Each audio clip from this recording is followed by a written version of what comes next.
बदाम जुन एकदमै हेल्दी हुन्छ, यसलाई यस्तो स्वादिलो पनि बनाएर खान सकिन्छ भनेर सोच्नु भएको थियो त। आज म बनाउँदैछु नेवारी स्टाइलमा सादेको बदाम, जुन एकचोटि खाएपछि प्लेन बदाम हजुरले कहिले खाँदै खानुहुन्न।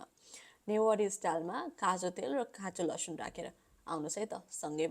बदामलाई चाहिँ हजुरले यसरी नै बोक्रा निकालेर अनि हल्का भुटेर लिनुपर्ने हुन्छ।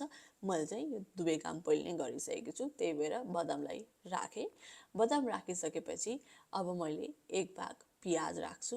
त्यसै गरी जति पियाज लिएको छु त्यति नै टमाटर, त्यति नै धनियाँ। त्यसै गरी मैले अब यो काटेको हरियो लसुन लिएकी छु।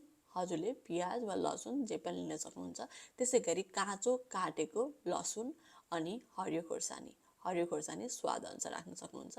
अब स्वाद अनुसार नुन, मैले बिरे नुन पनि राखेँ ताकि यसको टेस्ट एक्ज्याक्ट नेवारी बदाम जस्तै आओस्।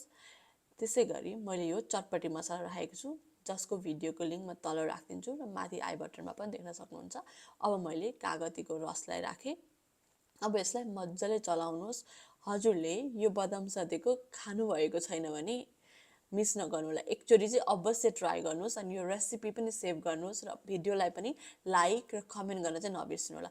अब यसको लागि मेन इन्ग्रेडियन्ट बनेको चाहिँ तोरीको तेल हो। अब हामी काँचो तोरीको तेल राख्छौँ, भुटेको तोरीको तेल छ भनेसँग गजब नै भइहाल्यो।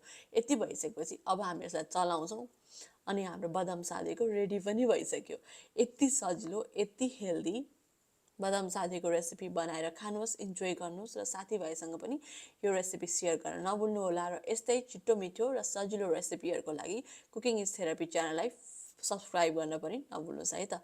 धन्यवाद। Thank you for watching.